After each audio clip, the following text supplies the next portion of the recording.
For more content like this, log on to GibboPresents.com. It's Gibbo, and right now I'm joined by the new face of dancehall. It is Vershon. Vershon, how are you? Well, go on. In a real life, rough them up, quiff them, bad. To start with, let's turn back the clock to when you were growing up in Cockburn Pen. Can you remember when you first felt a real deep connection with music? Well, I can't remember this long time. I got a cassette from one of my friends, along with a cassette player with Sanchez on it. I used to listen to Sanchez like every single day. Through that, I listen to Sanchez, I actually start sound like Sanchez. People start call me Sanchez. You get me? I say from them time, I know say music was something we really want to do. And I know your mother, she's a Christian lady, so was it only gospel music she would play in the house when you were growing up? Yeah, just gospel. My mother just gospel when she listened to, you know.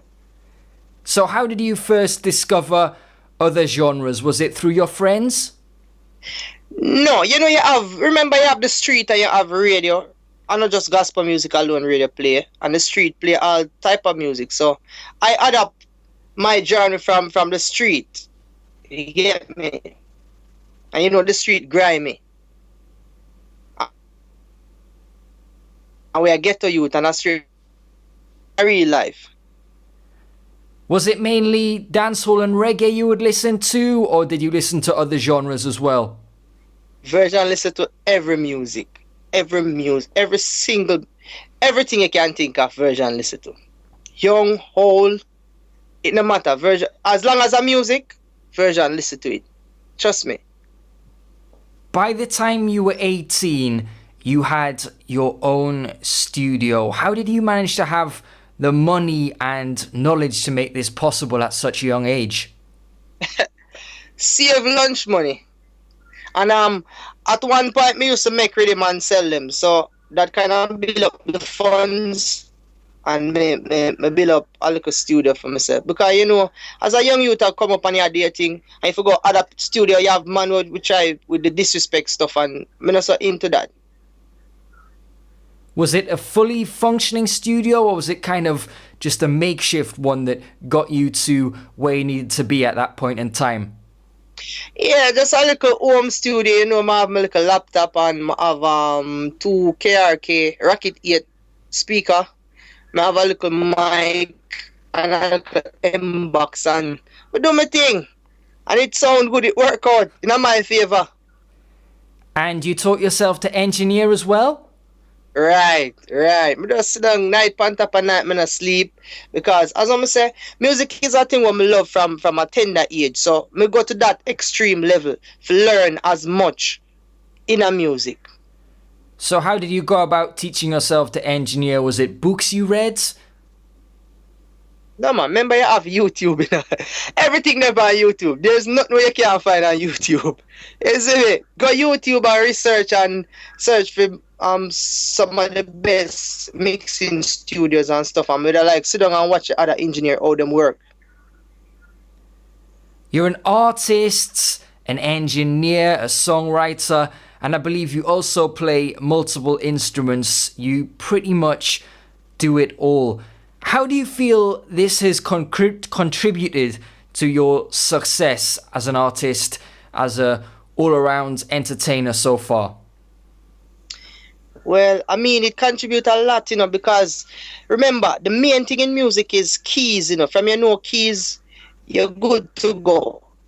You get me? I say, because you have enough artists coming to music, them half key, them don't know A from B, them don't know nothing. So it good when a young you can come up and play an instrument and know keys, melodies and stuff like that. Because as you know, I me do my own harmony, me do my own backups. You get me? I say, so stuff like that, grateful. So do you feel the fact that you can do everything gives you the edge over other young artists? No, it's not a matter of can do everything, but I can help myself. because I can't do everything, but I can help myself. And if me go in a studio and vice for a producer and him mix and him do something in the mix what me not like, me can come and say, alright then, this is how I want my mix to sound. You get me? I say, so I have that advantage. I can walk in a studio after a producer done mix my song and I say, listen, I want this figure right here, so I want that kind of instrument to play, or if not, I can play it myself. You get me? In the world in which we live, people love to compare artists and argue over who's better. Does this kind of discussion interest you at all? Do you want to prove that you're the baddest young artist out there? Well, that's why Vershon keep singing music, because my music speak for me. I don't have no time to go around that hype and say me the baddest, me the wickedest, or me the this, or me the that, and then at the end of the day, I have my music, so make my music talk for me. I mean, them say music is a competition still, you know, because you have more than one people where do music and we're up against each other, but me really not the proving thing right now. My music speak for me. How did you first link up with Birch and become a part of Birch Hill Music? Did you approach him or did he approach you? No, I want to say he's an artist, a very popular artist in Jamaica called Goofy. I gave Goofy a CD and him bring it to Birch, and Birch was like, yeah man, this youth amazing, you know. I love him sound, him frequency. But I like to meet him, so Goofy bring me to Birch, and from then till now the link just connect. Was Goofy giving your CD to a lot of producers or did he specifically pick out Birch? First it was Shanice. It was Shanice that first. And then Shanice say, yeah man, him bad, and him bring me to Shanice first. I'm a voice a song for Shanice. But remember, Shanice is a producer. At first, they never mentioned management. Because remember, in a Birch, I deal with management for Vershon. As I talk to Goofy to in the studio. Yeah. Your single, In a Real Life, is currently a huge hit worldwide, and it's one of the most played songs in the dance hall and on the radio. When you wrote and recorded it, did you have any idea of how big it would go on to be?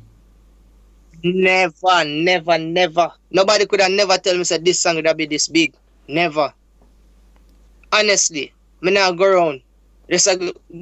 Me just be straightforward. Me never have no idea this song would have blow up this big. And that's the thing, you know, with music, you can't really predict music. Music is like dice, you know. Can't predict it. Sometimes you record a song and you say, listen, this is going to work, you know. And then it work or something else work. Get me? I say, but right now, me go and work with it in a real life. So what's the story behind it? What inspired it? Well, in a real life is a personal song. My life experience. So I guess that are the main reason why people really gravitate to it, because the song is real, nothing fake, and people can relate to it. If you're a real ghetto youth that come from a real ghetto community, then you will understand where me I come from, because not what me singing at the song, no fake. Real story. Vershon lifestyle. In a real life.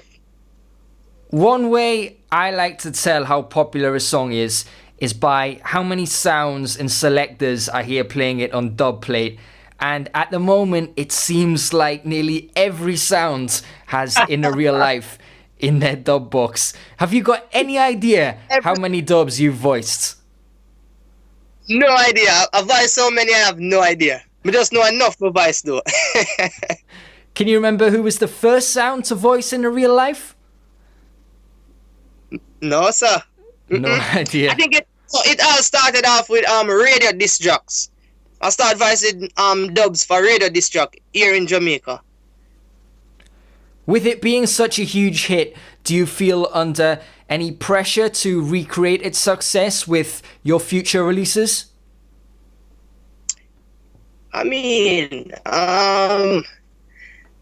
listen, Vershon is a very versatile artist. You see me? He's no one-hit wonder stuff. So you can look out for a whole lot of big songs like In a Real Life, or even bigger. So just look forward for that. Trust me on that one. I know when you first started making secular music, your mother wasn't too happy about that. Does she still feel the same way today? How does she feel about your chosen career? Yeah, man, I'm my biggest fan right now, my mother, man. My biggest supporter, my mother. Right now, mommy, I support our boy in a real life. Because she realized that she can't draw more from the music, so she just joined me and done it, man. She said, listen to me, alright? We can't get it from the music now, so I'm just going to be a part of it. And right now, she's one of my biggest supports. So big up, mommy, every time in a real life. If she hadn't been so supportive, would you still have pursued music as a career? Yeah, man. As I'm saying, music is a thing where my love from birth. So always music for me. My way out.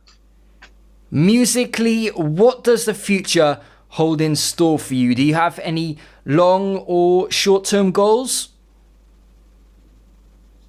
Well, the future speak for itself, but honestly, futuristic wise, I see myself as one of Jamaica's biggest dancehall and reggae artists, a reggae star. You know what I say? Yeah, man. Have you got any artists you'd like to collaborate with? Well, Vershon open to any artist who want to work with Vershon, as long as them make sense. Because you know, some of them artists nowadays, them not really make no sense. No? But right now, I don't collab with almost anybody. Vershon, the future certainly looks bright. Thanks a lot for taking time to chat. Alright, my general, big up in a real life. Gibbo presents